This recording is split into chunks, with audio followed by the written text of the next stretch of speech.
And with Jesus' joy this evening, I'd like us to welcome for the first session this evening, Pastor Sunkanmi Obisesan. Hallelujah. All right, thank you, Pastor Araba, for those reviews, and thank you all for being here again this evening. I'm starting the session, and the topic is guided plans. Guided plans. Guided plans. I would want to read the scripture, Proverbs 11 verse 14. It says, Proverbs 11 verse 14, I read the Message translation. It says, without good direction, people lose their way. The more wise counsel you follow, the better your chances, or the better your chances to succeed. All right? Now, the objective of this course is to help you to know how and where to draw counsel from. You know, whatever it is that you're about to do. So yesterday, we talked about, and you've mentioned it, and I'm happy that somebody mentioned it. We talked about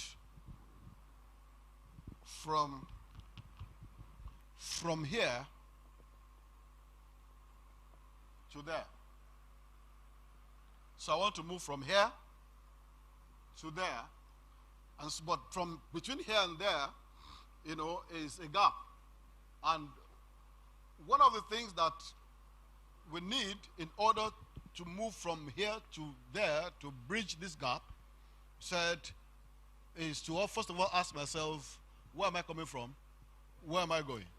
And then, of course, and then I ask myself, why am I moving from here to there? Why? And then, of course, number 4 really is, now, how am I going to get from here to there? How am I going to, that's talking about strategy. How do I get there? Who do I need? What will it cost me? All right, you know, how long will it take me? And also, and so many other things that you need to ask yourself. You know, whether you have the strategy. So we're talking about how, that is, what is your plan? What is your strategy to get there? So strategic planning as to how to move from here to there is very crucial. Now, and that's what I want to focus on this evening. It is good to plan, but it's great for you to have a guided plan. It's good to plan. It's very good to plan. You know, in fact, I'm sure you must have heard that, you know, that if you fail to plan, you plan to fail. So that tells you the importance of planning. So it is good to plan, but it is great to have a guided plan. So this evening, quickly, I want to share with you, first of all, what does it mean to have what does a guided plan mean? What does it mean? What does it mean to have a guided plan, or what is a guided plan? Now, my definition or my explanation, whatever it is you want to call it, of a guided plan is a plan that is subject, or that has been subjected, a plan that you have subjected to the input, and of course to the input of a superior mind or a superior intelligence. So you are saying to yourself, this is the plan I have, but then I want someone that is that I perceive as more intelligent, or has a superior intelligence, or has a superior mind, or someone who has gone ahead of me. I want him to go and to just look at this. So I'm looking for his scrutiny. So it is a plan I have, which I have subjected to the scrutiny or the scrutinization and the impute. So it's one thing for someone to scrutinize it. It's another thing for him to impute something there. Are you getting what I'm saying? So I subject it to the person. So I have a plan, Now I perceive that Pastor Rabbi is more intelligent than me, or I just believe that she can add something to whatever it is that I'm doing. So I subject that plan to her scrutiny and her input. That is what it is to have a guided plan. Wonderful that you have a plan, but it's very important that you have a guided plan. Why? Because counsel in the heart of a man is like deep waters. A man of understanding will draw it out. So you therefore need to have someone that you can go to, or some number of people that can go to help you, to guide your plan in order for that plan to be successful. So then the next question is, why do I need to be guided in planning? Why? Why do I need to be guided in planning? Number one reason is because, now you don't have that on the slide, so you may have to quickly write. Number one reason is because, let me say, you are a novice. You are a novice. Now, you could be a novice in the business you want to go to, or you could be a novice in the magnitude of the business you want to go, the business or the level you want to go to. So I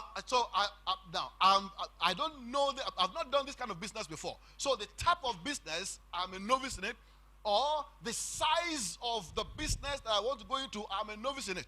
Now, let me say this to you. There is nowhere you want to get to that somebody has not been. Nowhere. That's why the wise man said, there's nothing new under the sun. There's nowhere you are going that somebody has not been. There's no course you want to read that somebody has not read. In fact, for you to be reading that course means that somebody read it. Am I right? They say when you talk about certification, I ask myself, if you are asking me to be certified, the first person that wrote that got certified, who certified the certified? Who certified? Who certified the certifier? That now you are now telling everybody to see, there is now. See, you can either start from 0 to 1 or from 1 to infinity. So the person who started it started from 0 to 1. That is disruptive thinking. This is disruptive thinking. That is, now, even though they are doing this thing this way, but I want to disrupt it. So it's disruptive thinking. So they start from 0 and to 1. So from 1, everybody now says, okay, so we have to now get certified. If you don't get certified now, you cannot operate. But so who the person who started it, who certified it? So there's no way you want to get to that somebody has not been. There's no how much money you want to make that somebody has not made. If he has not made it in cash, he has made it in mind. I'm telling you, he has made it in mind. So you need guided plan because you are a novice. You have never walked this way before. Joshua 3 says, you have not walked this way before. You have not gone this way before. Number two reason why you need a guided plan, you need to be guided in planning, is because of limitation. You are limited in different ways. You are limited as to knowledge. You are limited as to exposure. You are limited as to experience.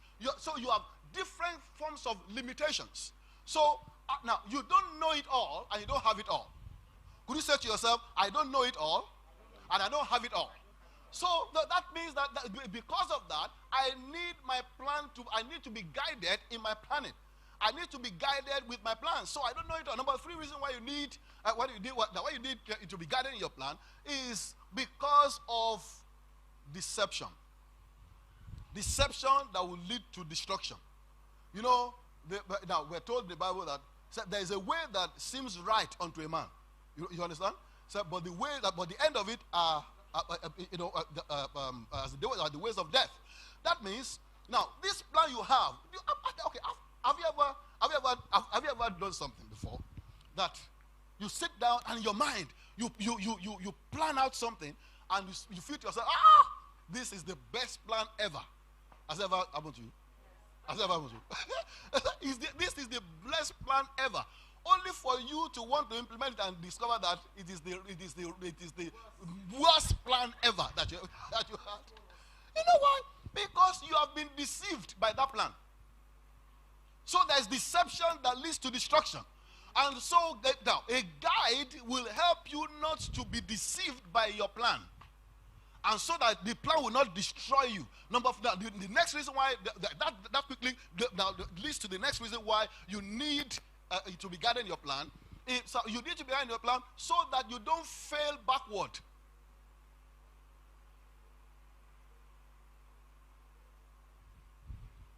Due to frustration and depression, you don't fail backward and fall backward. What do I mean? Ladies and gentlemen, stuff happen in life. Things happen in life. Am I right? Things will not always go the way you planned it or plan them. Hello? Oh, hello? Things will not always go the way you plan them. They won't. Now, it is not a curse. It is the reality of life. Things will not always go the way you plan them. And because that does not mean I shouldn't plan. But then, the reason why you now need to be guided in your planning is so that the person that is guiding you will tell you, hey, even though you have all these plans in place, be careful, because things will not always work out the way you have planned it. Hello? They say the circumstances of life, vicissitudes of life will come, and then you just said, but I plan to go this way, but look at I'm veering off this way. And then the person will have said to you, it will happen. You know why? Because it happened to me. You plan it this way, but it didn't happen that way. You plan to buy a land, and then something happened, and then you have to spend that money on something else. And then I went, but this is what I plan to do, so that you don't be frustrated and depressed, and then fail. Because when depression and frustration comes in, what happens at times is that you will fail backwards instead of failing forward. You know, there's a failing backward. That is, because of the failure, you don't want to do anything again. Okay? But then there's a failing forward. The failing forward means that, okay, I failed now, but then the fact that I failed doesn't make me a failure. See, oh my God. The fact that I failed does not make me a failure. See, failing is part of life. Failure is a station. Okay? It's a position of mind. That I'm a failure is a position. But then failing is part of life. Sir, everyone that you see as success today, they have failed many times and they are still failing. Hello? Hello? So, it's part of life. It's a lesson you learn in life. So you need a guided plan so that it can deliver you from frustration and depression that will cause you to fail backwards and to fall backward. And that will not be your portion. Why do you need a guided plan? You need a guided plan because this one is interesting. Because there are times that you are moved by knowledge or by zeal without knowledge, or what I call passion without discretion. Passion without discretion. You have a passion to do this business. This place is good. Everybody's doing it. This place is good, and then you have this passion to just do it, but you have no discretion. So when there is passion without discretion, there is likely to be a failure at the end of the day. So the person that guided you says, and then he asks you one or two questions, and by the time he asks you one or two questions, he just you know what? You still need more time about this business. You don't have the discussion yet. You don't have the knowledge at all. You only have the zeal. You don't have knowledge. You don't have the passion. You don't have the discretion. See, those are reasons why you need to be guided in your planning. You need to be guided with plan. Another reason why you need to be guided with planning is because the person that is guiding you can help you to identify whether you have a wrong motivation. Wrong motivation. For example, wrong motivation could be competition. Wrong motivation could be copying somebody else. Wrong motivation could be competing with somebody or comparing yourself with somebody else. And so because you are comparing yourself with somebody else, and at the root of competition, at the root of comparison and copying is competition. So so the person will say, this thing that you want to go into, it's not because it is actually coming from your inside, but it's because you want to copy somebody else. And like Pastor Steve said yesterday, if you copy somebody else, you can only get their result. You won't get your own result, you get their result. And see, let me say this about copying. Now, when you copy somebody else, I said, that guy is doing very well, and so I want to do what he's doing. The question is, do you know whether what you are destined to do is bigger than what he's doing? And so when you copy what that person is doing, what you are limiting yourself, you are limiting your potential to the potential or the reality of that person. Sir, your potential or somebody else's reality cannot be your potential. Can I say that again? Somebody else's reality cannot be your potential. So your own potential is there. All you need to do is to fire it from inside. Fire it from inside. Sometimes wrong motivation could be because of what you see. So you are moving by sight, not by insight.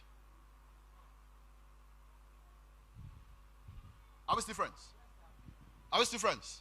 So my question is, what is motivating your plan? What is it?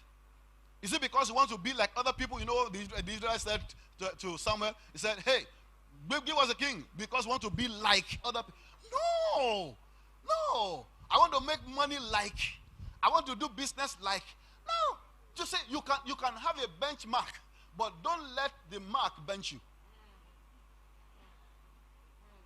You can have a benchmark. Yeah. You can have a benchmark, but then don't let the mark bench you, because if you allow the mark to bench you, that means that you can never go. You cannot go beyond that level in your business. I will not allow the mark to bench me. Why? Now, see, the benchmark will just help me to start off, but I will not allow the mark to bench me because I know that there is something bigger on my inside than this benchmark I'm looking at. So the benchmark is just an inspiration, but it's not my destination. Oh, I love that. The benchmark is just what? Can you say that with me? The benchmark is just an inspiration. It's not my destination. It's as simple as that. It's just an inspiration, not my. It doesn't. However wonderful that benchmark is. Let me say this to you, friends. Whatever is in existence is obsolete.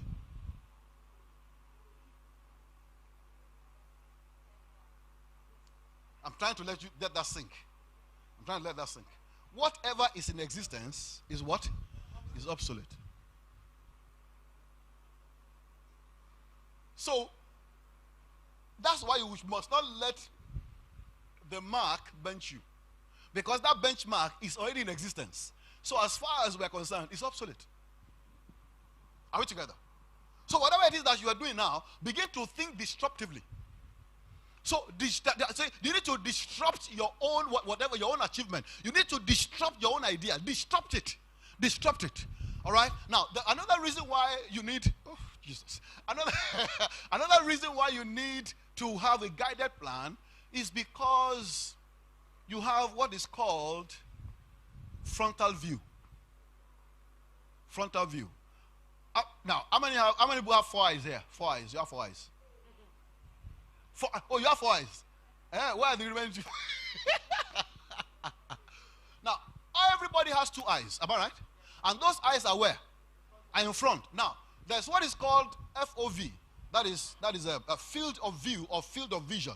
Now, field of vision means that it talks about the widest that you can, the widest field that anybody can see.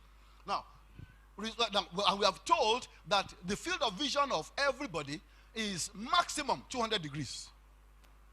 200 degrees. That means, now, when I stand like this, my eyes can see 200 degrees. And the only reason why I can see 200 degrees is because I turn to the left or I turn to the right. But when I look straight, I will see very well 45 degrees. Like that. So when I turn to the left or I turn to the right, I can see 200 degrees. That's why when you go for driving test, you know, when I was doing driving test in the US, I was so used to driving Nigeria. So after doing the written test, I passed. Now I went for the drive test itself. When the guy said I failed. I said, what do you mean? He said because when you are changing lanes, you didn't look back. I said, but I checked the mirror. He said, no. You have a blind spot. If you don't look back, you will not see the car that is close beside you. You know that for those of you that drive, when you read your your mirror, it said that the object that you see in the mirror is closer. That's called a blind spot. So the best you can see is 200 degrees, but the remaining one are 60 degrees. Who will help you see it? Because everything around you is 360 degrees. So the remaining one are 60 degrees. You can't see it. That's called a blind spot. Now the person who is going to guide you is going to see what you are not seeing. Are you get what I'm saying? You only saw 200 degrees. The person will see the remaining 160 degrees. And you never can tell. Maybe that 160 degrees is what can destroy the whole business. Are we together? So quickly, how do I then get guided plan? How do I get guided plan? Start with yourself. Number one, these are things, you need 4 things quickly. Number one, you need humility. In order for you to get a guided plan, you need humility. You need to be humble. You need humility. Now, a humble person seeks for an answer. A humble person seeks for help. When you are humble, you look for help. A lot of people are proud, and their pride is slowing down their ride. Don't let your pride slow down your ride. Humility. Humble yourself. Now, it is a proud person believes that that he knows better than every other person. In fact, the Bible calls the person a fool, right? That's what he believes I know more than I know. So you need humility. So you need to be humble in order for you to receive guided plan. To be guided in your plan, you need to humble yourself. Could you say to yourself, Sunkanmi, humble yourself? So number one thing you need is humility. Number 2 thing you need is vulnerability. Vulnerability. Now, a humble person says, I don't know it all. But a vulnerable person says, I can make mistakes. I'm vulnerable. I can make mistakes. So when I say that I don't know it all, I'm humble. So I'm looking for someone that will help me. Okay? So where I'm weak, the person is strong.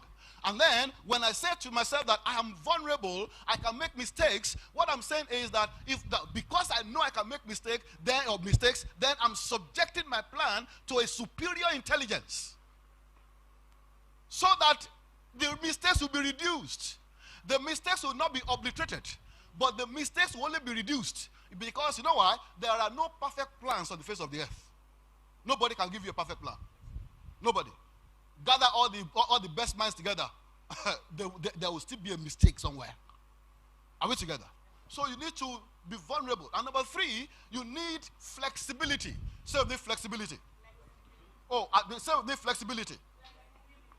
You need to be flexible. See, there are three types of mindsets. 3 types of mindset. Pastor Steve, I'm coming. You soon come up.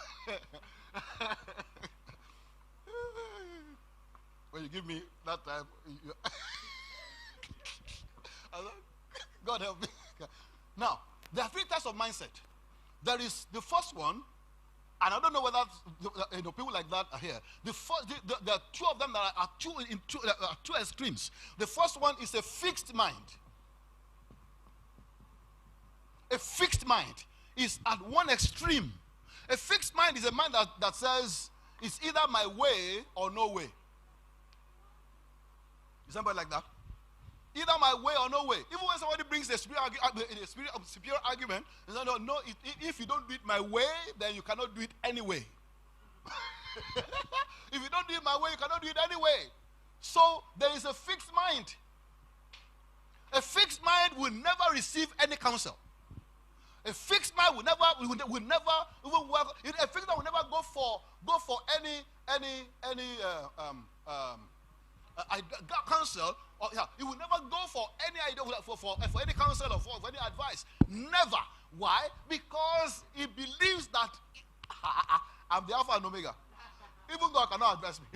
It's a fixed mind. It's a fixed mind. Even when everything is crumbling, you're going down, he still believes that that's Pharaoh. Fixed mind. But then, at the other extreme is what we call it's what is called a fluctuating mind. Fluctuating mind. What do I call it? Please say that again. You know what a fluctuating mind is? A fluctuating mind is a double-minded or triple-minded or temple-minded man. He's unstable on all his way. That man can never get anything done. Now, what does that mean? That means that if a fluctuating mind says to himself, at the beginning of the year 2024, okay, I'm going to do food business. So that's what he has said. And then, come, my brother. And so, his friend comes to him, and then he says, I want to do this food business. No, don't do food business. Do transport is better. Transport. So, because of what he has said, he changes his mind. So, it's transport. Tomorrow, she comes. Come. She comes, and then when she comes, she advises him and says, transport, no, don't try transport. We'll come for hairdressing. Say, but I'm a man. I want to see men, doing humans here. You can do facials, you can do pedicure, you can do manicure, you can do body cure, you can do everything. Say, that is a very good idea. So he forgets his own food business, forgets his transport business, and then tomorrow. Fluctuating mind is like water. Today is ice, tomorrow is hot. The next day is lukewarm. Thank you. Always fluctuating. You know why the reason why a lot of people have not started any business at all is because they have fluctuating mind. But then, in the middle, between the fixed mind and the fluctuating mind is what is called flexible mind. So you need flexibility in order for you to have guided plans. Flexibility. What does that mean? That means I have my plan. But then when a superior argument comes, I don't jettison my plan, I only adjust my plan. So I adapt to adopt. Did you get it? I adapt to adopt. I don't close the chapter of my plan. No, because what the person that is going to guide me will say to me is, can we do it this way? Can we do it this way? The vision is good, but can we do it this way? Can we do it? Even if we believe that it's not good. Now, okay, I'm going to quickly say something. Now, he can tell you, can you go and pray more or go and think more about this? And then come back and we'll discuss later. Be flexible. Don't be rigid. Don't be fluctuating, but be flexible. Now, allow superior minds to advise you either to adjust, to amend, or whatever it is that you need to do. They can help you. And then number 4, inquiry. Go ahead and ask. Go ahead and ask. Who do I ask? Number 1 person you should ask is God. As a child of God, ask God. Let me even say this.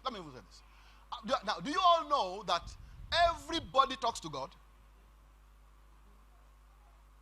Even the atheist that said he doesn't believe in God, he believes in God. If he doesn't believe in God, then why is he saying that there is no God? So he believes that there's something, there's an existence somewhere. The only thing is that he cannot explain it. That's why it says there's no God. However, everybody believes there's one supernatural being somewhere that I can go for help. I can go to for help. And so what that means, therefore, is that for you as a child of God, for you as a Christian, you go to God and ask for help and ask him. Okay, so God said, now, see, God has a plan for your life. Say to yourself, God has a plan for my life. One more time, say God has a plan for my life. But can I shock you? God will not plan for you. God has a plan for you, but he will not plan for you. He has a plan for you. I know the thoughts. I know the thoughts I think towards you, or the plan I have for you. Said the plans of good and not of evil, to give you a hope and a future. But he will not sit down to now be writing down, put pen on paper, and then be telling you, okay, write 1, write 2. No. God is a responsible God. And the responsible God will condescend to the level of irresponsibility. See, when you help your child to get the school that he or she will attend, and then you pay the school fees, but you buy uniforms and all that, do you go to school to help the child receive lectures? Come on now. Or to write the exam? No. Or to take notes? So if you do that, then you are an irresponsible parent. Do you understand? The same thing with God. God has a plan for you, but he wants you to sit down and let your brain sweat. Let your brain sweat so that your future will not sweat. Let your brain sweat, sit down and write the plans. Okay, this is what I intend to do this year. This is what I want to do this year. This is how I want to do it and all that. And then after you have done that, say, Lord, this is it, what I have. What are you saying? Ask God. Ask him. Pay the price to pray. If need be, fast and ask him, Lord, what is your mind about this? God can either tell you, no, this is not it. So God can either disapprove it, or God can approve it, or God can adjust it. You can adjust it. Are we together? And then number two, ask. It does come to inquiry. Ask people. Oh, say to yourself, ask people. Ask people. Now, when I'm talking about asking people, listen. Before you start asking people, you need to do a check on the people you are going to be asking. Now, in 1 Samuel, I want to just show you quickly what check you need to quickly carry out. In 1 Samuel chapter 9 verse 6. 1 Samuel chapter 9 verse 6. Now, Saul's servants said to Saul, because they were looking for the asses that were lost, and so he said to Saul, he said, they look for the asses, just like look for what to do and all that. They couldn't find. They want to know. Like they want to get these asses. They couldn't get them. They looked everywhere. They couldn't. Now they tried every plan. It didn't work. And then the servant said to Saul, he said, Sir, in 1 Samuel chapter 9 verse 6, he said, there is a man of God in this city, and he is an honorable man. Every word that he speaks comes surely to pass. Let's now go to him. Peradventure, he will show us our way that we should go. And then, of course, with Saul, but I don't want what to take to the man. Say, I have some money here. And then say, okay, and then they agreed to go. Now, 4 things happened there. And these 4 things are things you must be looking out for in the people you want to talk to about your plan. It says, are we still together? So this kind of seminar, we should take you a whole day. We should take you a whole day. You block your day, and then Pastor Steve comes and just this man is full of wisdom, dangerous wisdom. Dangerous. Now look at what he says. Now he said, behold, now there is a man of God. So the first thing he said is a man of what? Of God. So that this one talks about his competence. Talks about the competence. He's a man of God. So the question you want to ask yourself is, the person I want to ask counsel from, what is his competence? How competent is he in the field that I want to talk to him about? What has he accomplished in this field for himself? How accomplished is he in this field? Competence. Say with me, competence.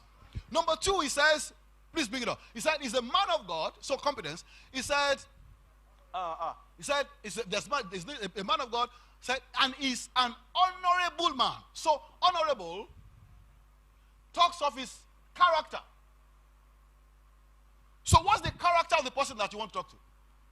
Is it the kind of man that you talk to, and then once you leave his office or her office, the whole world knows what you are going to talk about?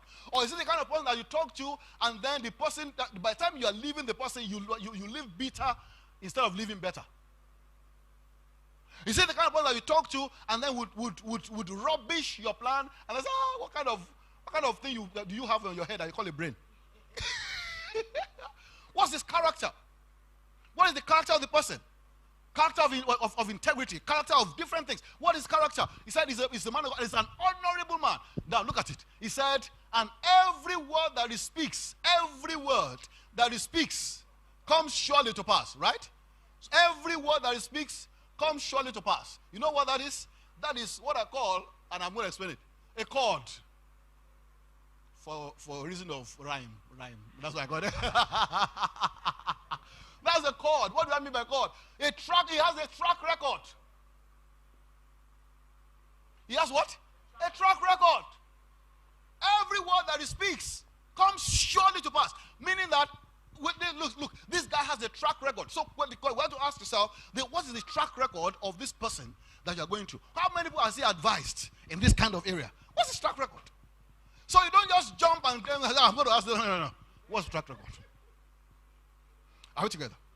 And then the number 4 thing, now, so before they went, Saul's servant said, we're going to go to him, and then Saul also agreed to go, that we should both go. That means that there's the spirit connected with the spirit of the person that they're going to. That means that there's a chemistry. Am I right? There's what? There's chemistry. Do you know that at times they want to go to somewhere to talk to someone, but somehow you just don't have this release. And then you get there, and after getting there, instead of you talking about what you went to talk about, you're talking about something else. You know why? There's no chemistry. There's no chemistry. Your spirit does not connect with his spirit. Deep does not connect unto deep. So you have to check these things out. What's his competence? What's his character? What is his track record? Is there chemistry between me and him? And so, when you have done all that, then you now begin to look at, okay, who are the people that I can go to? Number 1, elders. Elders.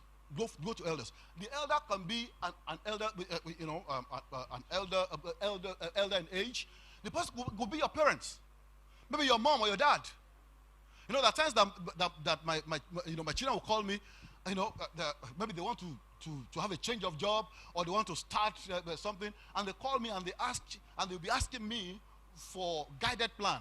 Now, even though the business they want to do or the profession they're in I don't have any idea, but then because they know the value of the wisdom of an elder, they come to me.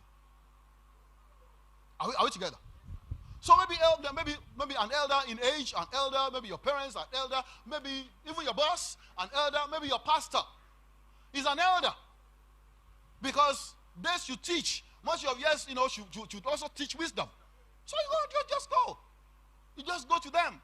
The fact that they don't have new clothes as you do does not mean that you have as many rags as they do. And those rags are, is what they call wisdom.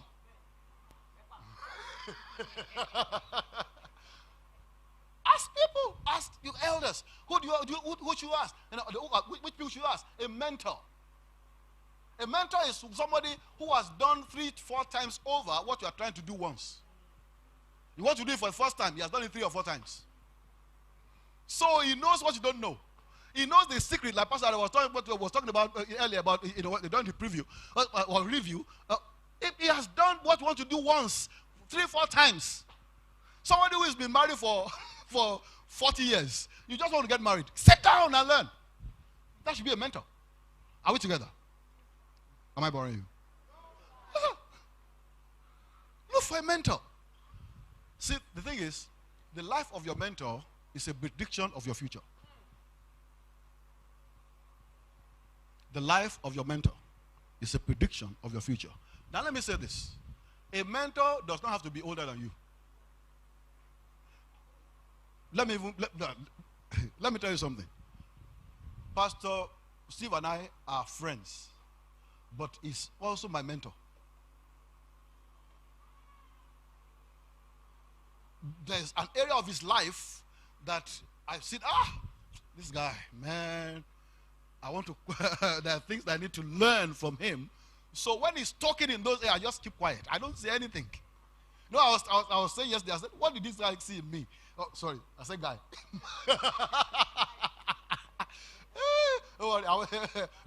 Don't mind his white beard. What did he see in me that you just said, come on. Now, the point is, there's things I'm learning from him. questions. I ask him questions. When you have a mentor, you don't go to him asking for money. You go to him asking questions of how. Not asking for money. Give. No. It's you that should take money to the person. Are we still friends? Mentor. Number next. Ask a friend. A friend could be your colleague. Ask a friend. But be careful the kind of friend that you ask. Be careful the kind of friends because your friend could be envying you without you knowing. Because the person that you call your best friend does not call you his best friend. So he calls somebody else his own best friend. So when you tell him or her all your secrets, he carries all your secret and goes to tell his own best friend. And then his best friend does not call him his own best friend. And so he carries it and goes there. And before you know it, the walls have ears.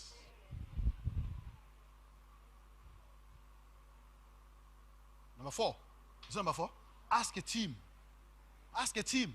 See, when we talk about asking, when we talk about asking elders, look at Jethro and Moses. Now, upon all the anointing of Moses spent 80 days, 40 first time, 40 second time, with God, one-on-one.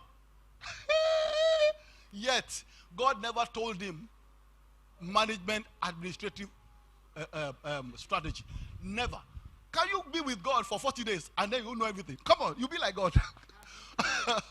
But for 40 days, 40 nights, second time, 40 days, 40 nights, God never told him administrative strategies. He took Jethro, an elder man, his father-in-law, to teach him administration. You didn't even know God. To teach him administration. Then you need a team. Solomon was the wisest man in his time. But sir, he had a team. He had a team of advisors, think tank. Thank you.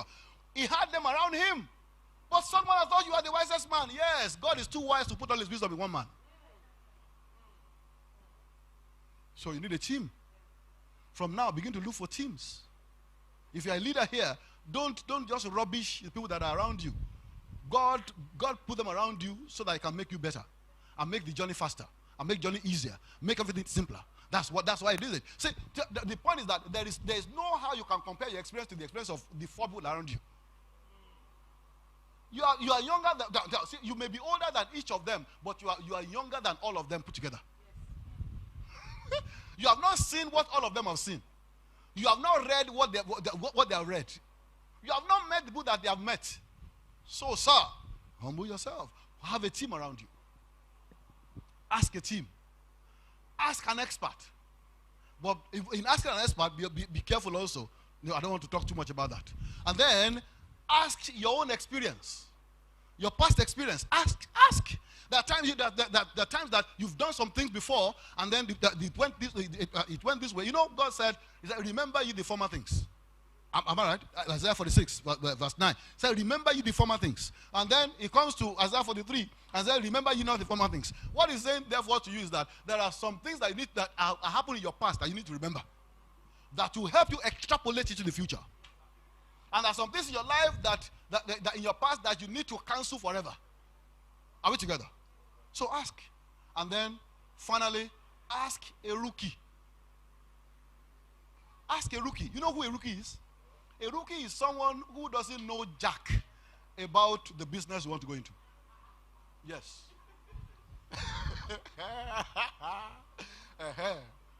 He doesn't know anything about your business. Not that doesn't know anything, but he doesn't know anything about your business. So what happens is a rookie will not think like you. A rookie will not think like an expert. A rookie would think disinterested. Would think disinterested. Now, an expert would think interested. You will think interested. Your mentor will think interested. But a rookie would think disinterested. So what he's saying is that this is the plan. This is why now? See this one. You never. This one is not good at all. And then he picks a hole in your master plan and tells you that the master plan is a missed plan. So there's something there. Experts will not see it, but rookies will see it. A rookie is someone that wants to, is not an investor in the business, is someone that is the customer, and so he's looking for what is going to,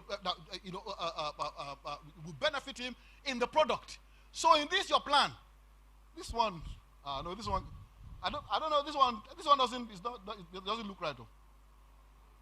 He's a rookie. He doesn't know about your business, but he knows what will make things work. So ask a rookie. For some of you, so there's some, without due respect to married women, married women that are in business and are doing very well, and the husbands are not in business, maybe are employees or somewhere and all that, they are guilty of this thing. They look for expert, professional, everything, but in their house is a rookie. Your husband is a rookie. Your child is a rookie. He doesn't know anything about your business, but sir, he can puncture holes in your business. And when he advises you, he will plug. You'll be able to plug those holes. Plug them. So, wow, I didn't see it that way. Of course, that's why you can't see it. That's why he's a rookie. He's not an expert. An expert will be seeing everything expertly. But a rookie will just puncture holes in everything. Are we still friends? And so after you have done all that, then the next one, ask God again. Ask God again. Ask God when? Again. Jethro says to Moses, he says, sir, I've given you all this advice. Do it this way, so that you can live longer. This person will live long. And then he said, I've told you this advice, but if the Lord commands you so, do you get it? If the Lord commands you so, meaning that after you have sought advice, counsel and all that from other people, sir, please, before you step out, present it again to God. Lord, these are the things that I've gathered. From what I've gathered, this is how I want to move. But what are you saying, Lord? Ask God again. I will share with you 2 case studies, but I can't do that. Otherwise, Pastor Steve will flog me. But sir, ask God again. He said, trust in the Lord with all your heart and lean not unto your own understanding. In all your ways. In how many? In how many? So with all those counsels that you have gotten, in all your ways, still acknowledge him. Still submit it to him. And then he will direct your path. He will direct your path. You know why? Because he is the Lord that teaches you to profit. And that will lead you in the way that you should go, that will lead to the profit. God bless you.